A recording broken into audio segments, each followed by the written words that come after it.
Eh, Viene ahora la presentación de Víctor Adán,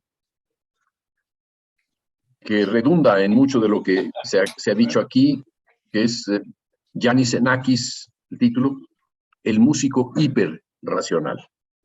Bienvenido, querido Víctor. El espacio es todo tuyo. Creo que habremos de hacer una presentación sobre ti previamente, o sea, leer qué es lo que, describir un poco tu campo de acción. Cuando dices que naciste en el ombligo de la luna, quiere decir que naciste en México. Ándele. Ándele pues. Y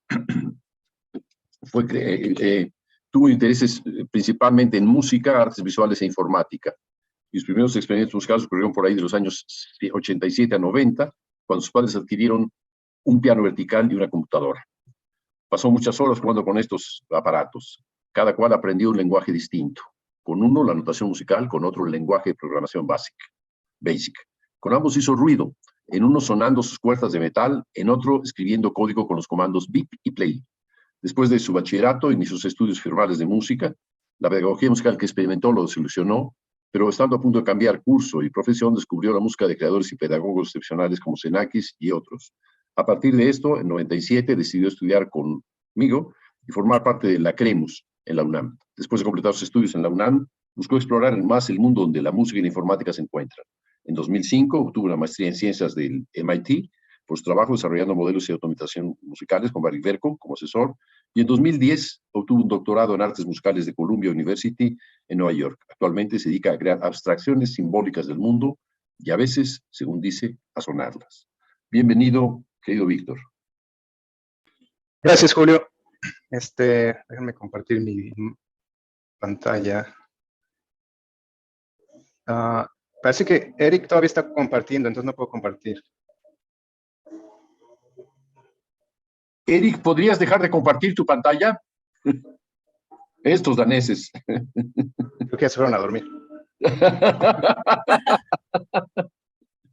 A ver, voy a mandarle un mensaje de chat.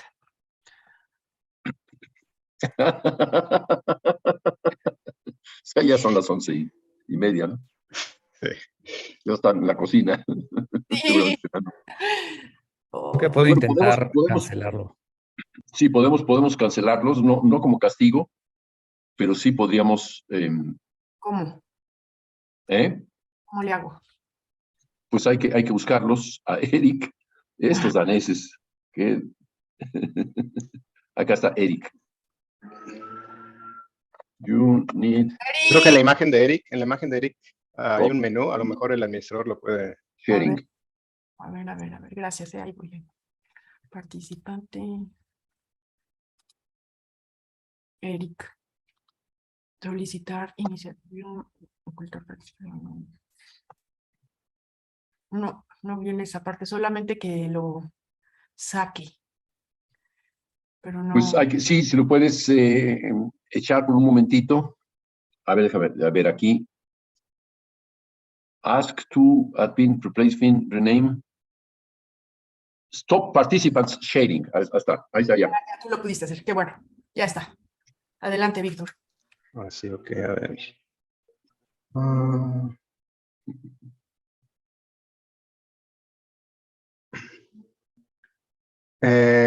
¿Pueden ver la pantalla? Sí, se ve. ¿Qué ven? Nada más para estar seguro que están viendo lo que se supone que vean. Estamos viendo a Eric durmiendo. No. Eso no me va a servir. Está el título de tu ponencia. Ok, muy bien. Sí, está ahí. Nada más el título, ¿verdad? Sí, nada más el título. Ok, muy bien. Y una página de porno play. Ok, voy a empezar. Me imagino que recién habrán comido, así es que espero que no les se duerman con la indigestión. Haciendo digestión, más bien.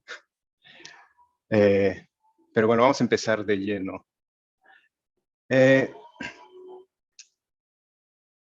Pero antes de empezar, ¿oyen un ruido? Nada más oyen mi voz. Si el ruido sería a lo mejor tu música, nada más apágale tantito. No se oye nada, ningún ruido. Ok, perfecto. Bueno,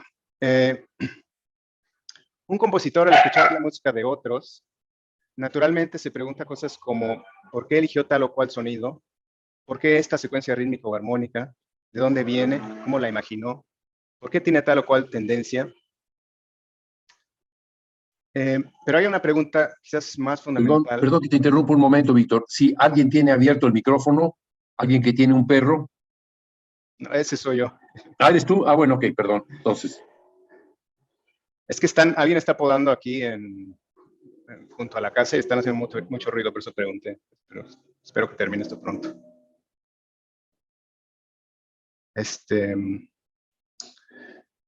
Ok, sigo.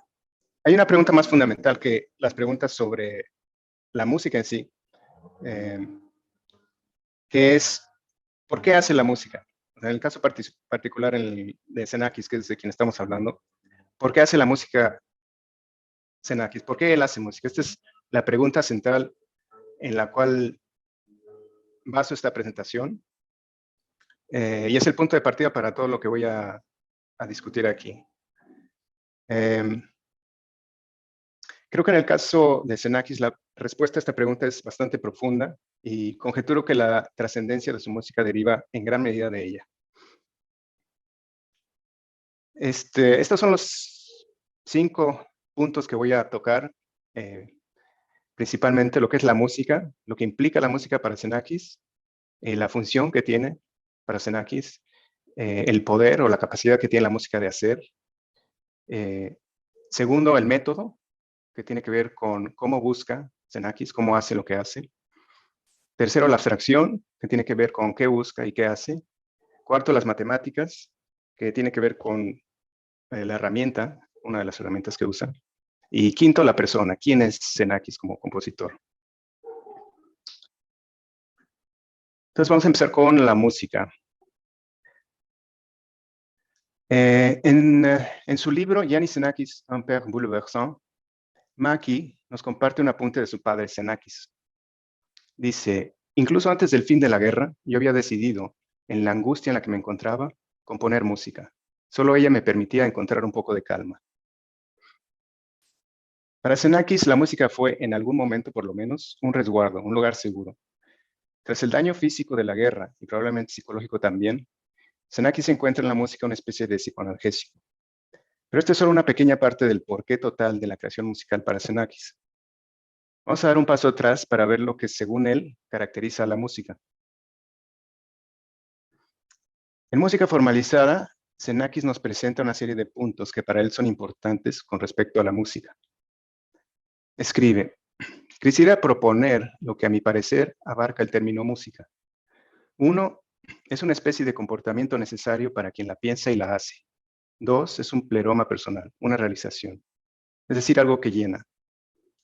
Es un fijar en sonido de virtualidades imaginadas, cosmológicas, filosóficas, argumentos. 4, es normativa, es decir, inconscientemente es un modelo para hacer o hacer por impulso simpático. 5, es catalítica. Su mera presencia permite transformaciones psíquicas o mentales internas de la misma manera como lo hace la bola de cristal del hipnotizador. 6, es el juego gratuito del niño. 7, es un ascetismo místico, pero ateo.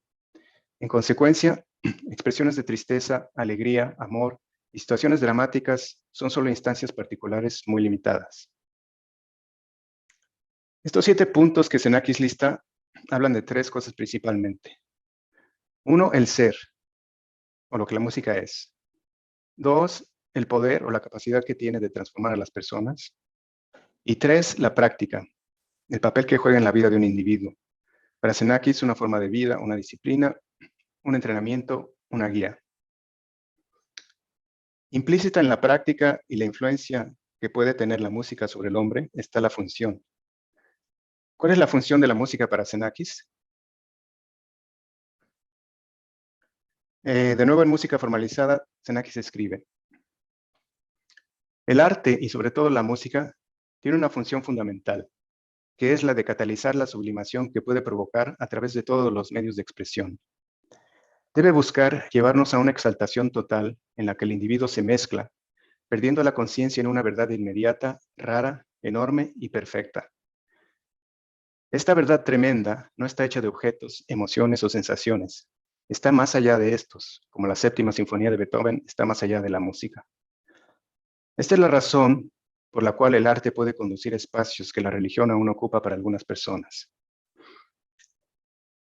En otro momento, dentro del mismo texto, escribe: la lucidez y el rigor del pensamiento crítico, es decir, la acción, la reflexión y la autotransformación por los propios sonidos, es el camino a seguir. Está claro que Xenakis ve a la música y la práctica musical como un vehículo de transformación. ¿Pero de qué tipo? En la cita anterior, Xenakis sugiere que la música puede y debe llevarnos a un estado psíquico en el que se nos revela una verdad. Además, nos dice que esta verdad no está hecha de objetos, emociones o sensaciones. Entonces, ¿de qué está hecha? ¿Qué es esta verdad? Quizás la referencia que hace a lo místico en su caracterización de la música tiene que ver con esta experiencia que describe aquí. Otras preguntas: ¿cómo se puede alcanzar esta transformación, independientemente de la que ésta sea? ¿Qué facultad tiene la música o el arte en general que pudiera permitir la transformación que busca Xenakis? De nuevo, en música formalizada, Xenakis cita a Platón. Los movimientos del sonido que causan movimientos en nosotros, en concordancia con ellos, procuran un placer común para aquellos que no saben razonar, y para los que sí saben, un gozo razonado por la imitación de la armonía divina, la cual realiza con movimientos perecederos. En su defensa doctoral, publicada como Arte, Ciencias, Aleaciones, Xenakis dice: el arte tiene algo en la naturaleza de un mecanismo de inferencia que constituye la plataforma en la que se mueven todas las teorías de las ciencias matemáticas, físicas y humanas. Situado junto a este terreno y operando en actividad recíproca está el modo experimental, el cual desafía o confirma las teorías creadas por las ciencias, incluidas las matemáticas. Perdón, Víctor, no se lee el texto, solamente vemos a ti y a Galia. El texto está disminuido. No sé si los demás tienen la misma percepción o... Yo sí lo veo bien, ¿eh? ¿Ah, sí? Perdón, ok. Se ve Se ve un cuadrito pequeño con el texto. Probablemente... A lo mejor nada más lo tienes que expandir toda la pantalla, porque a lo mejor estás viendo a todos los participantes, ¿no? Y nada más estás viendo el texto no. en una ventanita. Ok, bueno, es igual, perdón. Pero todos los demás sí lo pueden ver. Al parecer sí. Ahora sí, ya volvió. Perdón. Ok. Creí que era para todos, por eso interrumpí, perdón. No hay problema, vamos a seguir.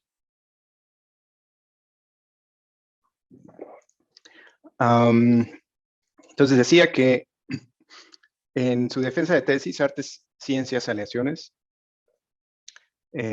Xenakis está hablando sobre la música a diferencia de otras formas de conocimiento, ¿no? Como las ciencias.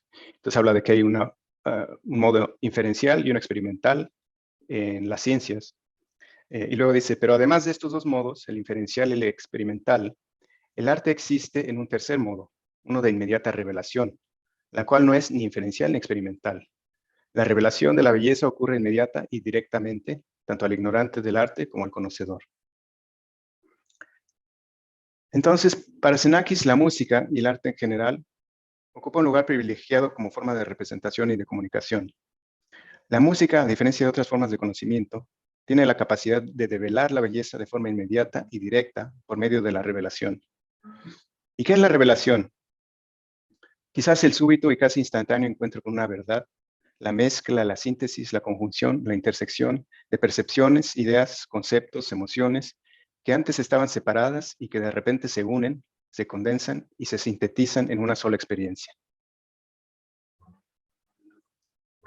Otra cita que encontramos en el libro de Maki dice: no debemos olvidar que la música tiene varios niveles de escucha.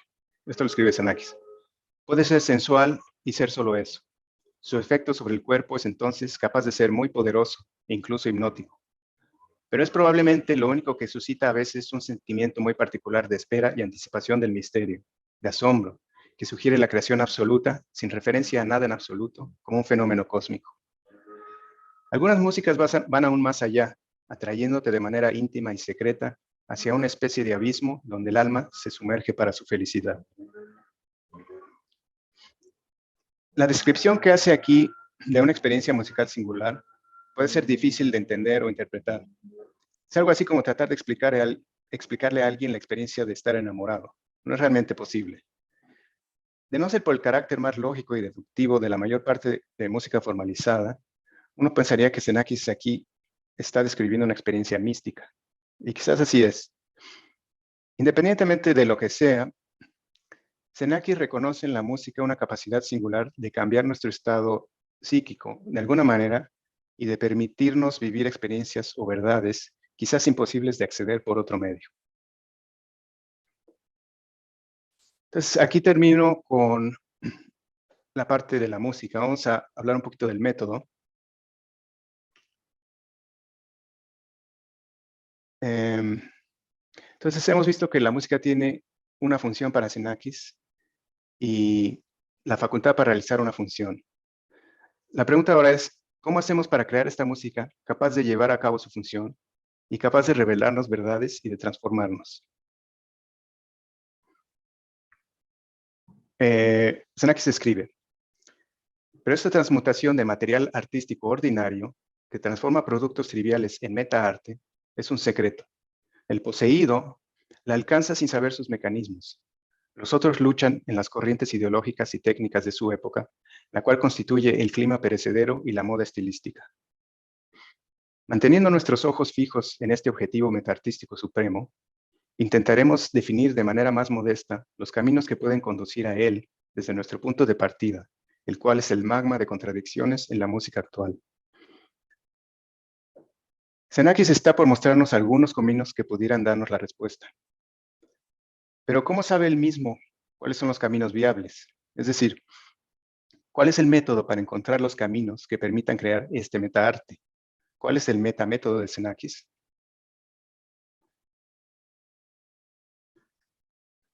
Música formalizada también escribe. La primera tarea es construir una abstracción a partir de todas las convenciones heredadas y realizar una crítica fundamental de los actos de pensamiento y su materialización. Es decir, hay que ser crítico y abstraer de todas las convenciones y métodos relevantes que hemos heredado lo esencial, lo importante. Conocedor de los textos griegos clásicos y del pensamiento científico moderno, Xenakis basa gran parte de su metodología en el principio de parsimonia y el método científico. Recordemos rápidamente que el principio de parsimonia, también llamado la navaja de Occam, dice que la mejor explicación o modelo de algún fenómeno es el más simple, con menos entidades y suposiciones. Xenakis escribe, ¿cuál es el mínimo de restricciones lógicas necesarias para la construcción de un proceso musical? Efectivamente, el reto es crear música, comenzando, en tanto sea posible, de un mínimo número de premisas, pero que fueran interesantes desde una sensibilidad estética contemporánea, sin tomar prestado o quedar atrapado en caminos conocidos. Esto lo escribe en Música Formalizada también.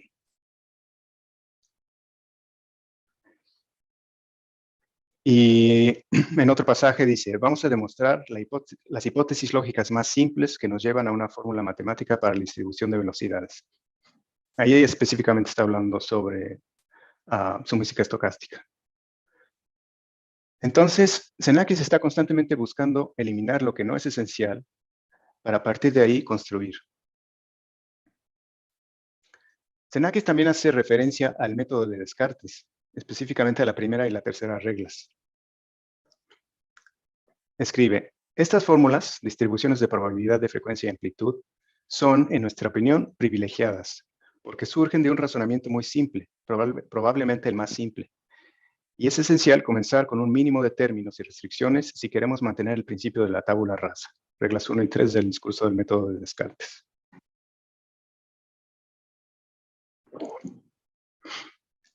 Entonces, recordemos rápido las reglas 1 y 3 del método de Descartes.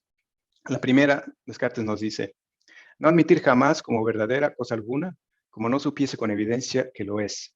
Es decir, evitar con todo cuidado la precipitación y no comprender en mis juicios nada más que lo que se presenta tan clara y distintamente a mi espíritu, que no tuviese ocasión de ponerlo en duda. Y la tercera, conducir ordenadamente mis pensamientos comenzando por los objetos más simples y más fáciles de conocer, para ascender poco a poco, gradualmente, hasta el conocimiento de los más compuestos. De nuevo, en música formalizada, Xenakis escribe: cada vez el artista debe cuestionarse a sí mismo y a sus criterios elegidos mientras se esfuerza por comenzar desde cero, pero no olvidar. No debemos imitarnos a nosotros mismos en virtud de los hábitos que tan fácilmente adquirimos debido a nuestras propias propiedades ecolálicas, sino renacer a cada instante, como un niño con una visión nueva e independiente de las cosas. Xenakis está buscando deshacerse de todo bagaje cognitivo que no es estrictamente necesario, con el objeto de encontrar los principios básicos y fundamentales para entender la música y crear nueva música. Quiere quedarse con lo mínimo necesario para a partir de ahí reconstruir el edificio metamusical con el cual construir su música. Xenakis está también guiado por la metodología científica contemporánea. En su famosa crítica de la música serial, Xenakis plantea primero una observación, que el sistema serial es complejo y arbitrario en relación al resultado perceptual. Y escribe: la polifonía lineal se destruye a sí misma por su propia complejidad. Lo que uno oye en realidad no es más que una masa de notas en varios registros. La enorme complejidad impide al público seguir el entrelazamiento de las líneas y tiene como efecto macroscópico una dispersión irracional y fortuita de los sonidos en toda la extensión del espectro sonoro. Después plantea la pregunta: ¿por qué usar el sistema serial? ¿Hay alguna alternativa mejor capaz de recrear lo que percibimos? Tercero, plantea la hipótesis que es posible utilizar un modelo probabilístico sencillo y más general para crear estas sonoridades. Y escribe: esta contradicción inherente a la polifonía desaparecerá cuando la independencia de los sonidos sea total. De hecho, cuando las combinaciones lineales y sus superposiciones polifónicas ya no operen, lo que contará será la media estadística de estados aislados y de transformaciones de componentes sonoros en un momento dado. Finalmente, nos presenta sus experimentos, que son sus obras, como Metástasis, Pizopracta, Acorripsis, entre otras. Bueno, aquí termino con la parte del método. Ahora vamos a hablar un poco de abstracción. Sin la abstracción no hay método. Recordemos que la abstracción es la generalización derivada de instancias específicas. Es la extracción de propiedades relevantes y la eliminación de detalles irrelevantes. Esta es una cita que me gusta mucho de Edgar Dijkstra, un informático, que dice: el propósito de la abstracción no es ser vago, sino crear un nuevo nivel semántico en el que se puede ser absolutamente preciso. Recordemos la cita anterior donde Xenakis habla del método y dice: la primera tarea es construir una abstracción a partir de todas las convenciones heredadas y realizar una crítica fundamental de los actos de pensamiento y su materialización. Entonces, Xenakis reconoce la importancia de la abstracción y la pone al centro de su pensamiento y su práctica. En una entrevista con Hans Reisiger le pregunta a Xenakis si existe alguna relación entre la pintura moderna y su música. Y Xenakis contesta: estaba interesado en la pintura moderna como Kandinsky y otras personas, especialmente Mondrian, porque eran muy abstractos y puros. Estaban yendo al fondo de la representación de la mente humana. Y tienen 3 pinturas de Mondrian. Para Xenakis, la música es un arte que naturalmente conduce a la abstracción. De nuevo, en su defensa de tesis nos dice: la facultad de condensación hacia la abstracción es parte de la naturaleza profunda de la música. Los argumentos siguientes son en realidad uno de esos poemas lógicos que la inteligencia humana crea para atrapar las incoherencias superficiales de fenómenos físicos y que pueden servir como punto de partida para construir entidades abstractas y después encarnaciones de estas entidades en sonido o luz. Esto fue ahora en música formalizada. En el capítulo Música simbólica, Xenakis formaliza la composición musical en álgebras que se aplican a diversos parámetros sonoros. Y escribe: rechazaremos sistemáticamente un juicio cualitativo sobre cada evento sonoro. Lo que contará serán las relaciones abstractas dentro del evento o entre varios eventos y las operaciones lógicas que se le puedan imponer. La emisión del evento sonoro es, pues, una especie de afirmación, inscripción o símbolo sonoro.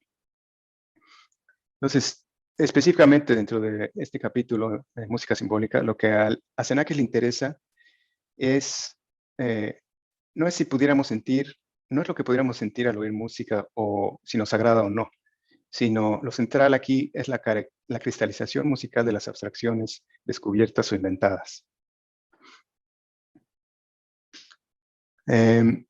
Xenakis incluso propone que una nueva ciencia de morfología general es necesaria. Y nos dice de nuevo en su defensa de tesis doctoral: además, ha llegado el momento de establecer una nueva ciencia de morfología general, que trataría estas formas y arquitecturas dentro de estas diversas disciplinas en sus aspectos invariantes y las leyes de sus transformaciones. El telón de fondo de esta nueva ciencia deberá ser las condensaciones reales de la inteligencia. En otras palabras, un enfoque abstracto, libre de anécdotas de nuestros sentidos y hábitos. Entonces ahí termino con la discusión o la presentación de la abstracción y ahora vamos a hablar un poquito de las matemáticas. Dada la importancia que tiene la abstracción para Xenakis, el paso lógico siguiente es el uso de las matemáticas. El hacer matemáticas es trabajar con la abstracción. De nuevo en su libro Yannis Xenakis, Un père bouleversant, Maki nos cuenta algo muy revelador. Esto dice Maki: durante mucho tiempo, como muchos de los que vivieron los trágicos acontecimientos de la guerra, Xenakis dijo que rechazaba el patetismo de su arte y dibujaba ecuaciones matemáticas para explicar su música. No digo que las matemáticas fueran secundarias para él. Estoy en una buena posición para saber que ellas fueron fundamentales, ya que durante años me persiguió por nuestro apartamento para hacer lo que él llamaba mis matemáticas, y que luego, al verme pintar, me repitió hasta su último día que sin las matemáticas nunca sería un buen artista.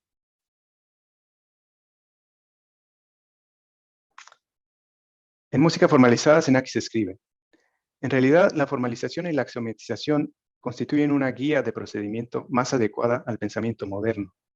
Permiten, de entrada, situar al arte sonoro en un plano más universal. Una vez más, se puede considerar al mismo nivel que las estrellas, los números, las riquezas del cerebro humano, como lo fue en los grandes periodos de las civilizaciones antiguas.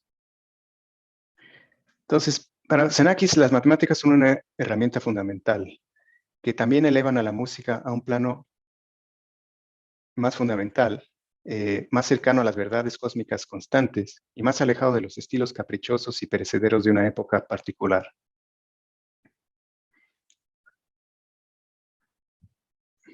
Okay, hablemos un poco de la persona.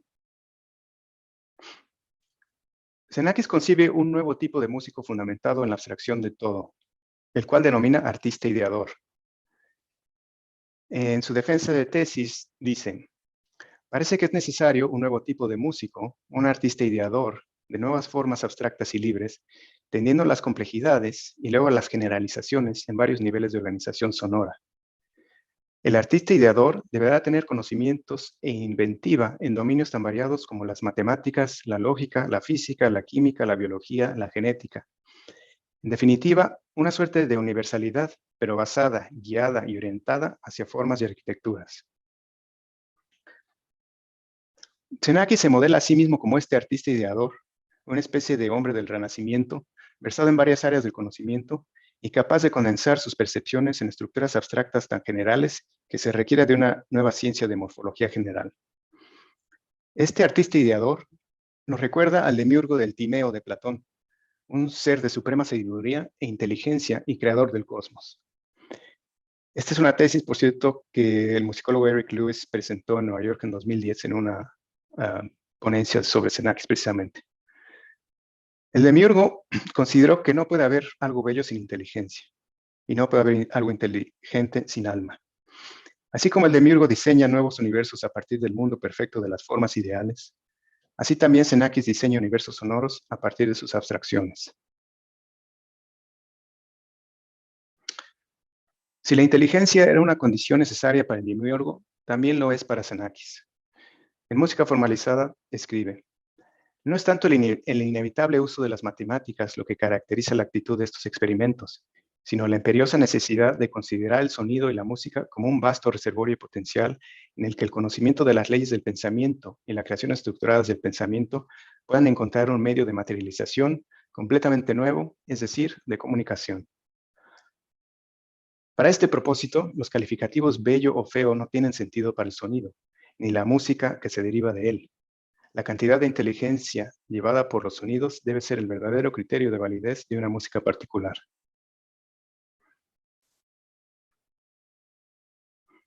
El hacer música significa expresar la inteligencia humana por medio del sonido. Esto es inteligencia en su sentido más amplio, que incluye no solo las peregrinaciones de la lógica pura, sino también la lógica de las emociones y la intuición.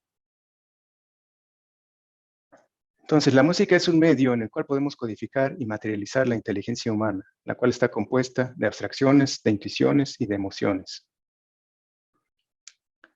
Es esta inteligencia, entonces, la verdad de la que habla Xenakis y la que la música es capaz de revelar.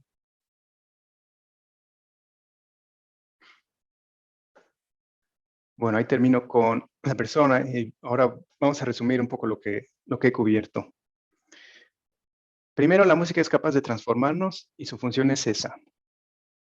La música tiene el poder de transmitirnos verdades en una forma que ni la ciencia ni la filosofía lo pueden hacer, a través de la revelación. Xenakis busca descubrir la manera de conjurar el poder de la revelación y de crear este arte capaz de transformar al hombre. Para ello, busca los principios fundamentales que rigen la creación musical y el cosmos en general. Dicha búsqueda requiere de un artista ideador, conocedor de varias disciplinas y maestro de la abstracción. La abstracción es parte fundamental de la inteligencia y la creación musical es esencialmente la cristalización de esa inteligencia. Termino con una cita que me gusta mucho de Joe Agius, arquitecto australiano, que describiendo la música de Xenakis dice: creo que su trabajo es básicamente sobre la naturaleza y la manera en la que el mundo físico natural opera, y cuáles son las verdades superiores o principios que rigen todo trabajo. Creo que él está en busca de los principios eternos que gobiernan al mundo y no busca crear algo nuevo, sino descubrir algo preexistente, que antecede a la música, que anteceda a la arquitectura y anteceda a la humanidad. Xenakis es un agente inductivo que absorbe el mundo, lo analiza, lo procesa y extrae de él las construcciones fundamentales que le dan sentido, para después materializarlas en música. No hay, o casi no hay, representaciones sentimentales, ni referencias a la música del pasado. En cierto sentido, la música de Xenakis no es música, sino una codificación y cristalización sonora de las estructuras y principios fundamentales que él encuentra que gobiernan el cosmos. Con su música, Xenakis se transforma y se entreteje a sí mismo y a sus escuchas en el metacosmos que gobierna el universo en el que vivimos y que nosotros, los mortales, solo superficialmente podemos percibir. Fin. Gracias. Muchas gracias a ti, Víctor. ¿Habría comentarios que hacer a la exposición de Víctor? Muy incisiva respecto del cómo piensa Xenakis, ¿no? O no sé si tanto cómo percibe. No, de hecho, sí. La presentación está 100% basada en lo que él escribe, lo que él dice y un poquito lo que dicen de él. Pero sí, está totalmente basada en lo que él nos quiere decir a través de la palabra, ¿verdad? No a partir de mi experiencia personal al escuchar su música y tampoco en general, ¿no? La percepción de su música. Sí, lo que él tiende a hablar es más del modo en el que piensa, más que en el modo en el que percibe. O sea, él habla de pensar y sentimientos. Sentimientos de eso no. Uh-huh. Percibir es muy poco lo que él aborda. Sí. A mí sí, lo que... Y ahí está uno de los grandes problemas, ¿no? Entonces, ¿es el arte pensar o es el arte percibir? Sí. Sí, a mí lo que me llama la atención, de hecho por eso el título de la presentación, en música formalizada, sobre todo, su discurso es muy cuidadoso, muy lógico, muy por etapas, ¿no? Como tú dices, quiere explicar, hablar de lo que él hace y cómo lo hace. Pero hay momentos donde habla de estas descripciones que son casi poéticas, ¿no? Donde habla de lo que la música puede hacer, lo que puede transmitir, estas experiencias, que por eso las llamo, son casi como místicas, ¿no? Aunque solo usa místico un par de veces en todos sus textos, hasta donde puedo saber. Pero sí son descripciones muy, muy diferentes de su otro tipo de escritura, y eso me llama la atención, ¿no? Nunca realmente elabora, ¿no?, lo que son las verdades. Él usa la palabra verdad y se nos revelan verdades, entre comillas, pero nunca nos dice qué es exactamente eso, ¿no? Entonces, Probablemente que eso que quiere decir como verdad es más bien percepción, ¿no? ¿No? Lo que nos hace percibir. Sí, desde luego tiene que ver con la percepción. Pero no lo dice, no lo nombra como tal. Sí, es decir, yo creo que tiene algo muy propio de la mitad del siglo XX, la segunda mitad del siglo XX, después de la guerra, en donde hay que hablar con toda racionalidad y evitar todo sentimentalismo. Sí. Todo lo que no sea ciencia, todo lo que no aspire a ser verdad, es sentimental. Es decir, lo sentimental como la antípoda de lo racional, ¿no? Como si esta fuera la única premisa, pero ahí es una exageración en la que cayeron Stockhausen, lo mismo que Boulez, lo mismo que, no sé si Berio no creo, ni Ligeti tampoco, pero sí Xenakis y varios de los de la corriente racionalista. El propio Nacarro, Stravinsky, decían, la música no puede expresar nada, es incapaz de comunicar nada. Pero Cage, ¿no? Bueno, él no comunicó más que quería hacer música, ¿no? Sí. Es otro problema. Judith quiere decir algo, Julio. Sí, ¿cómo no? Hola, Julio. Nada más es para preguntar precisamente al respecto. Víctor, muchas gracias por tu presentación. Yo tenía esta duda acerca de precisamente de la última citación que haces de este jazzista australiano Argus. Creo que ahí estás dando con el clavo, porque desde 1967 en un artículo que escribe Xenakis, que se llama Hacia una metamúsica. ¿Tú crees que tiene que ver precisamente con esta citación del australiano? Esta metamúsica, esta búsqueda de verdades, o como si se nos revelan verdades más bien. Y él mismo lo llama metamúsica. Sí. Él no elabora mucho, hasta donde yo sé, sobre esta idea que voy a plantear, pero él desde luego conoce muy bien los clásicos griegos. Él leía mucho los clásicos griegos y los conocía muy bien, obviamente Platón, Pitágoras. Y siento que hay un elemento de, como que estas verdades, estas revelaciones, casi tienen que ver con el mundo ideal de Platón, ¿no? Uh-huh. Él no lo describe así, no lo expresa así, quizás un poco también por el ambiente cultural de la época, ¿no? Hablar de eso sería como literalmente irte atrás 2000 años, ¿no? Pero siento que hay algo de eso. Él está, parte de su búsqueda, al menos como lo plantean en los textos, tiene que ver, y el uso de matemáticas tiene que ver, no tanto, no son un fin, pero tampoco el hacer música de forma tradicional tampoco es un fin, es como un medio para alcanzar a ver estas cosas que no se ven a simple vista, que son, que tienen que ver con la abstracción, pero son como las verdades platónicas de alguna manera, ¿no? Que están detrás, que son constantes y que están rigiendo el mundo en el que vivimos. Entonces, yo creo que ahí, perdón por la intervención, pero yo creo que ahí Platón explica y Aristóteles describe. Y esas son dos filosofías complementarias, pero al mismo tiempo opuestas, ¿no? Xenakis trata de explicar bastante más de lo que describe. Y sobre todo, bueno, describe cosas, pero en términos mucho más absorto en un pensamiento científico o propuestamente científico que en un pensamiento también científico descriptivo. Esto nos remite a la exposición de Eric y de Lise, ¿no? Uh-huh. Que es la descripción de qué es lo que oyes, ¿no? Sí. Probablemente Xenakis no oye. Y ese es uno de los problemas, digamos, es uno de los orígenes de su creación musical. Sí. Al menos en el momento en que es más reveladora, Xenakis no puede, tiene el oído y el ojo destruido. Entonces, puede describir perceptivamente, puede hablar de percepción, quizá no. Quizá eso durante 10 años no pudo hablar de percepción. Justo todo en Metástasis y en Pitopractic culminan todo un periodo de tortura auditiva y visual. Sobre todo auditiva.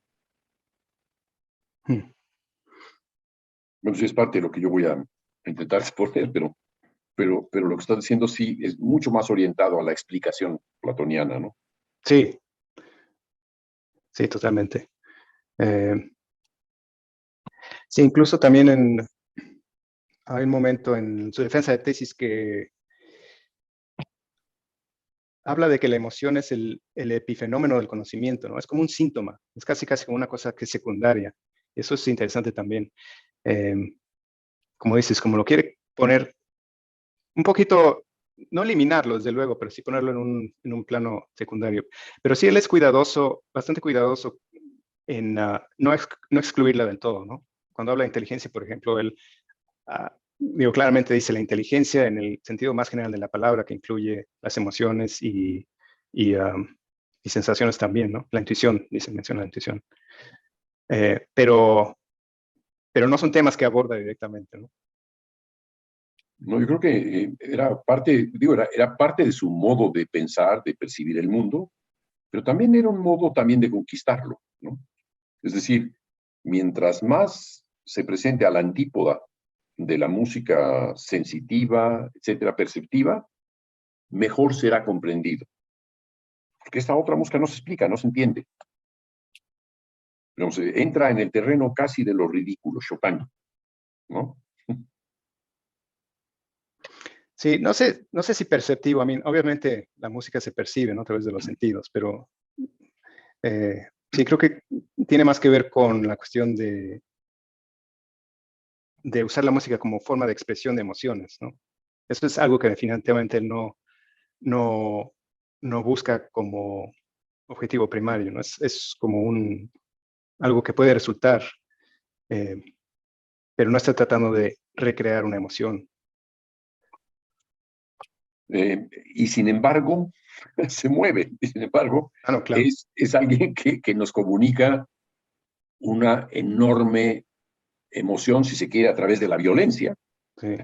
Si se quiere, a través de estas visiones fuera del mundo conocido, pero de eso habla como si fuera el cosmos. Él prefiere situarse en el cosmos que en los mocos que salen del llanto, ¿no? Sí. Por usar un juego de palabras, ¿no?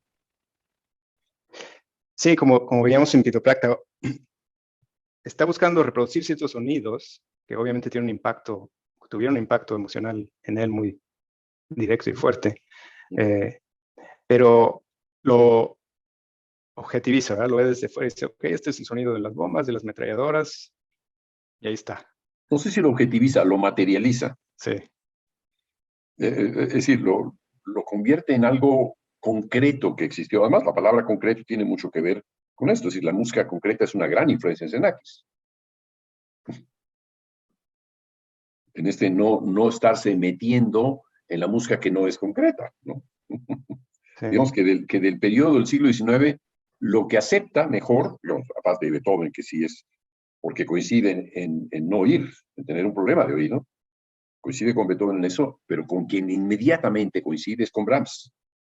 No es que él fuera a hacer valses ni cosas de esas, no, pero es que Wagner representa la locura emotiva, fantasiosa, etcétera, y Brahms representa la tradición académica, ¿no? Es decir, la racionalidad, el control, ¿no? Por ahí va en una buena parte, ¿no? Y sí. Él sí es un místico igual que Brahms en el Requiem, ¿no? Es un Requiem muy racional, ¿no? ¿No? ¿Hay alguien que quiera intervenir y que ya me calle? Para que hable Víctor. Pablo, vas, por favor. Pablo Sí, Araya. Julio. No, Víctor. bueno, y a Víctor sobre la presentación de Víctor, por supuesto. No, como a lo mejor como una aportación puede ser, o de eso que vos decías, digamos, de todo lo que más o menos exponías, y de lo que vos decías, Julio, de que Xenakis, de esa diferencia entre explicación y percepción, y parece un poco como esa diferencia entre Parménides y Heráclito, en el ser, sería Parménides, donde está ese mundo de lo inteligible, de lo racional, y de Heráclito más la percepción, donde está la realidad más tangible, cambiante, mutable y qué sé yo. Sin embargo, es como un poco contradictorio la música en Xenakis, por más de que él habla de esa idea de abstracción y de cómo generar de proceder muy parecido a las ciencias exactas, como si se tratara de crear una ley general de algo, ¿no es cierto? Pero el fenómeno que él plasma en música no se corresponde mucho con esa idea de inteligibilidad en el sentido clásico, sino que son fenómenos muy complejos, que no se corresponden mucho con esa idea del ser de Parménides, sino más bien con el devenir de Heráclito. No sé si me explico o es muy complicado o enredado lo que estoy diciendo.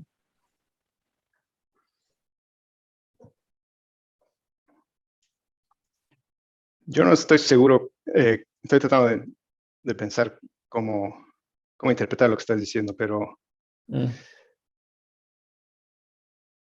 siento que, no sé, en cuanto a lo que dije de la revelación, por ejemplo, que él habla un par de veces del poder de la música que tiene la revelación, lo dice en Formalizada y lo dice también en su defensa de tesis. Es casi como que nos está diciendo, a través de la música tú puedes percibir un montón de cosas que no puedes hacerlas a través de un libro, leyendo o razonando, de forma casi inmediata. Es casi como magia. Estás oyendo y de repente, boom, te llega un montón de una revelación, una especie de, como dije, una síntesis de cosas que de alguna manera estaban separadas en tu percepción y de repente se juntaron. Entonces, no sé, quizás esto tiene que ver con la contradicción que dices, pero hay una parte donde se junta lo que él hace y cómo lo hace, y el resultado es como un puente, y ahí esa parte donde se juntan como que no está claro, no sabemos bien cómo pasa, ¿no? Y él no lo explica. No sé si más o menos tiene que ver con lo que estás tratando de decir, pero... No, a lo mejor, porque tampoco le vamos a pedir a Xenakis que todo lo que diga sea completo y cerrado perfectamente. Claro. Pero sí puede ser que eso, digamos, de que hay una parte o sea, lo que notaba, sí, porque algo de eso yo había visto también y de lo que más o menos estabas diciendo, un poco me parece que Xenakis como que no, bueno, esa contradicción que te decía, ¿no? Entre lo que se planteaba en el pensamiento de la ciencia moderna, que no hay la idea esa de un ser o de un fundamento de las cosas. Sin embargo, él sostiene eso, de que hay un fundamento, por lo que vos mostrabas, ¿no es cierto? Y se basa en algunas cuestiones de la ciencia que niegan esa idea de fundamento.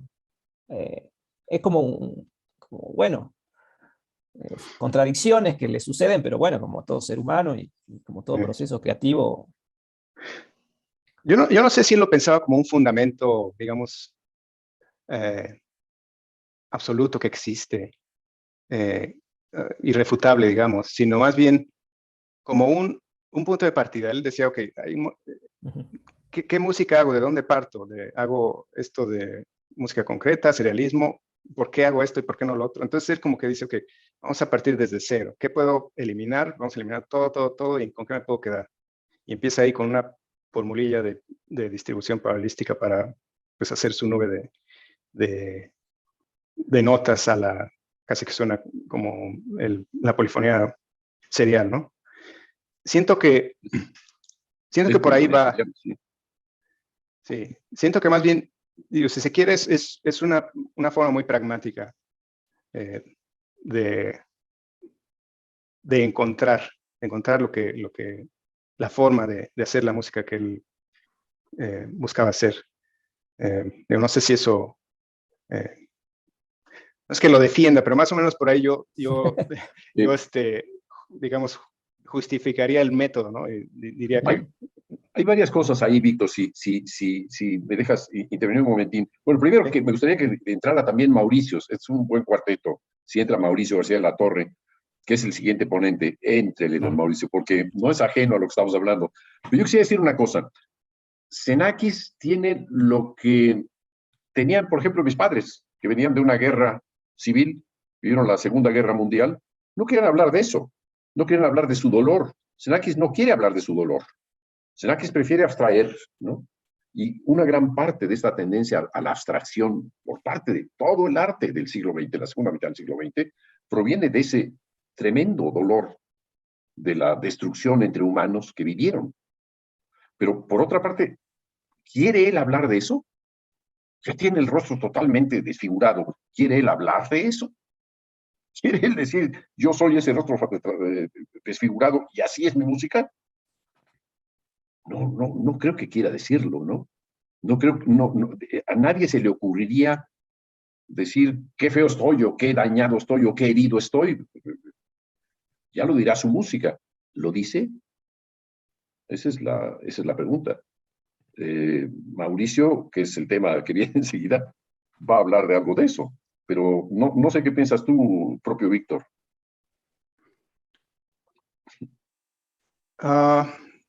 Digo, no sé si podría decir que realmente lo dice. O sea, si Xenakis no hubiera tenido esa experiencia, obviamente no haría la misma música, pero no sé hasta qué punto ese era es lo que buscaba expresar. Aunque no hablara de eso. Creo que lo que está sugiriendo es que él, gran parte de lo que hacía en su música era expresar. No podía evitarlo, Víctor. No se puede evitar, ¿no? Es decir, es parte de su propia experiencia. Es decir, ¿cómo puedes evitar tu propia experiencia? Él habla del cosmos y todo eso está perfecto. Pero ese cosmos es el que trae en la cabeza. Sí. ¿No? Pero esa fue, digo, desde luego esa fue una experiencia clave para él. Pero muchas otras experiencias tuvo en la vida. Claro. Digo, tuvo una hija, tuvo una esposa. O sea, hay varias cosas que seguramente influyeron en su música y no nada más eso. Entonces, quizás yo diría, tendríamos que tener un poco de cuidado de no enfocarnos en una sola experiencia que tuvo, ¿no? Y que se refleja en una obra y de ahí explotarlo a que todo eso es Xenakis, del resto de Xenakis es eso. Lo curioso es que lo que hoy todo mundo entiende por Xenakis y lo que hoy todo mundo remite a Xenakis es metástasis y pidopracta. Todo el mundo remite a eso, que es el momento en el que él logra resolver la bronca que le había creado esa herida. Creo yo. Puede ser. También son sus dos primeras obras, o sea, son parteaguas, ¿no? Hombre, Sí, pero lo curioso es que esas dos primeras obras, a ver, las dos primeras obras de Beethoven, ¿alguien las recuerda? No. Las dos primeras de Mozart, no. Las dos de Bach, tampoco. Las dos de Monteverdi, tampoco. Las dos de Schumann, tampoco. Las dos de Chopin, tampoco. Síguele. Bueno, estrictamente no fueron sus dos primeras obras. Pues estrictamente, pero con las primeras obras que se escuchan de él, que permiten identificar que hay alguien llamado Xenakis. Como cuando alguien dice, mira, hay alguien llamado Vivaldi. ¿Necesitamos las estaciones? A lo mejor sí. Le pasa lo que a Vivaldi con las estaciones. Aunque el caso de Xenakis está mucho más marcado, ¿no? No quiere decir que la música que escribió después no fuese tan buena, ¿no? No, simplemente es que hay una marca, verdaderamente es un sello muy pesado que marca toda su música. No solamente la marca él, sino que marcó a toda la música del siglo XX. Es decir, oír lo que se ve o ver lo que se oye. Eso es un cambio radical. No había ocurrido, a nadie se le había ocurrido. ¿Estás hablando sobre la ¿Sobre él? notación gráfica? Sí, oír lo que se ve. Sí, sobre el hecho mismo de ver la música. ¿No? Sí, esa es otra de las dimensiones otra de las cosas interesantes de Xenakis, ¿no? Que es algo que también busca. busca conscientemente, pero también, digamos, le sucedió, ¿no? Que es esta vida, pues, de hombre del Renacimiento, ¿no? Que tiene de arquitecto, tiene de matemático, tiene de filósofo, tiene de música, o sea, mucho de eso él buscó, creo, conscientemente, esta combinación de oficios, pero también ¿Quién sabe si no? le cayó, también le cayó. Sí, ser ingeniero también, ¿no? Sí, él cayó No, ahí con Le Corbusier casi de casualidad, ¿no? no, yo creo que él tenía una multiplicidad, una mente múltiple, ¿no? O sea, más que una mente unidireccional, ¿no? Ujú.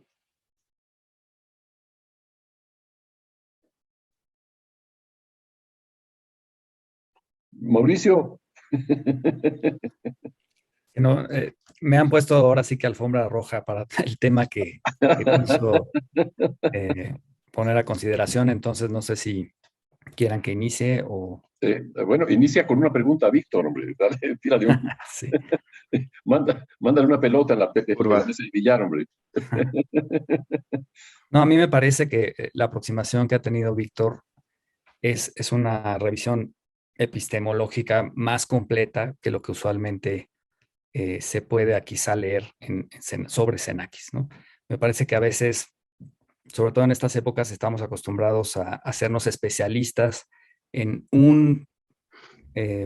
digamos, en un punto, en una herramienta o en una metodología precisa, ¿no? Analizar, no sé, el asunto de la probabilidad o las nubes estocásticas o aplicaciones, digamos, de sus bosquejos y su notación gráfica, y que en realidad este método que tuvo Víctor de presentarnos bajo estas diferentes facetas puso un muy buen pie a un asunto, pues que es lo que quizá comentábamos desde el inicio del día de hoy, que es una especie de filosofía, una especie de sistema de ideas que sí está por ahí, pero que nos toca quizá ir desmenuzando, ¿no? Víctor, Ahí está la pelota. pelota. No, creo que ya te toca ir de lleno, Mauricio, porque son 5:25. Pues yo me gustaría decir que una de las lecturas de la lectura de Víctor es que dice lo que dice Xenakis. Y yo diría que no podemos creer totalmente todo lo que dice. Algo diré yo después, pero no se puede creer todo lo que dice.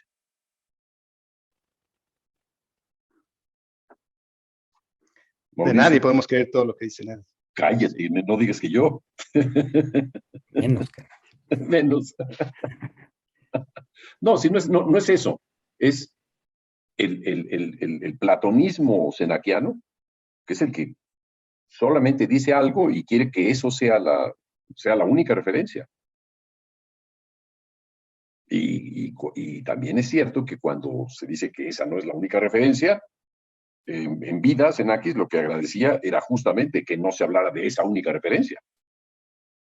He conocido a gente que se dedicó a hacer el eco de lo que él decía. No solamente decían eso, repetían, explicaban su música a través de las cosas que él decía, ya fuera matemáticamente, filosóficamente, musicalmente. ¿De qué sirve eso? Si ya lo dijo él.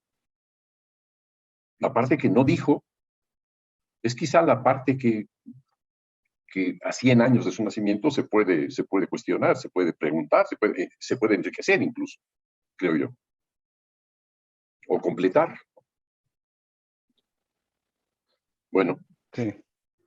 Mauricio, Pues sí. 12 minutos. Muy bien. Caray. No sé si era el helicóptero o si era algo más que eso. Bueno. ¿Estoy compartiendo todavía o ya no? No, ya no, ya te quité de la compartición. Okay.